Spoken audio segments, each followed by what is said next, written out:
गद्दार हा शब्दापासून यलगार आमच्या नावाने लिहिला जाईल. डॉक्टर नीलमताई गोऱ्हे. विट्यात सुहास बाबर यांच्या प्रचारार्थ महिला मेळावा संपन्न.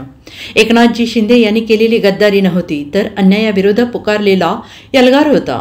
त्यात एकनाथ शिंदेंना अनिल भाऊंनी साथ दिली. कारण नसताना चिखलफेक करून आमदार आणि कार्यकर्त्यांना गद्दार म्हटलं जातं. पण एक दिवस असा येईल की इतिहासात गद्दार हा शब्दापासून यलगार हा शब्द आमच्यासाठी लिहिला जाईल. असा इतिहास आम्ही घडवणार आहोत. याला जनता जनार्दनाची साक्ष आहे, असं प्रतिपादन शिवसेना नेत्या विधान परिषदेच्या उपसभापती डॉक्टर नीलमताई गोऱ्हे यांनी व्यक्त केलं.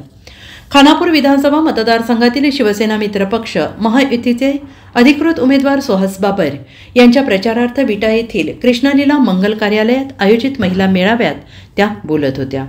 आणि यावेळी महायुतीचे अधिकृत उमेदवार सुहास बाबर, जिल्हा मध्यवर्ती बँकेचे संचालक अमोल बाबर, डॉक्टर मेघा गुळवणी, समर्पण फाउंडेशनच्या अध्यक्षा डॉक्टर शीतल बाबर, जीवन प्रबोधिनी शिक्षण संस्थेच्या प्राध्यापक सोनिया बाबर, माजी सभापती मनीषा बागल यांच्यासह महायुतीची प्रमुख नेते मंडळी आणि महिला मोठ्या संख्येने उपस्थित होत्या.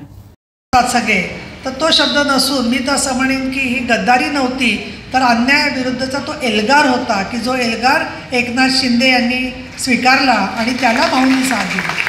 त्यामुळे आजचा मी या ठिकाणी छत्रपती शिवरायांच्या समोर इथे जरूर सांगते की एक दिवस असा येईल इतिहासामध्ये की आज चांगलं काम करणाऱ्या या सगळ्या आमच्या आमदार बंधूंवरती, कार्यकर्त्यांवरती हा जो कारण नसताना चिखलफेक करून गद्दार गद्दार गद्दारचा दोषा चालवलेला आहे, तर इतिहास तो घडवणार आहे आम्ही की ज्या इतिहासामध्ये हा गद्दार शब्द पुसून एल्गार हा शब्द आमच्या नावाने लिहिला जाईल. याची मला जनता जनार्दनांच्या बरोबरीने साक्ष आहे. कारण सारखे लोकांच्या बरोबर मतभेद करत बसायचे, दिशाभूल करायची.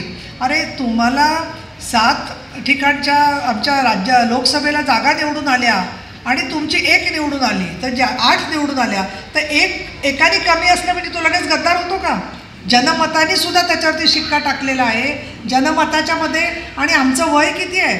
आम्ही शिवसेनेचा सगळा विचार घेऊन पुढे आलेलो आहोत. पण त्यांच्याकडे मोठमोठी प्रॉपर्टीज आहेत, मोठमोठे इतके दिवसाचा लोकांचा संग्रह आहे, लोकांच्या बरोबर काम 5-5 निवडणुकांचा अनुभव आहे. आणि म्हणून तुम्ही स्वतः मनापासून सांगा की एखाद्या माणसाचं वय 50 वर्षाचं आहे आणि दुसरा जो मूल आहे ते 2 वर्षाचं आहे.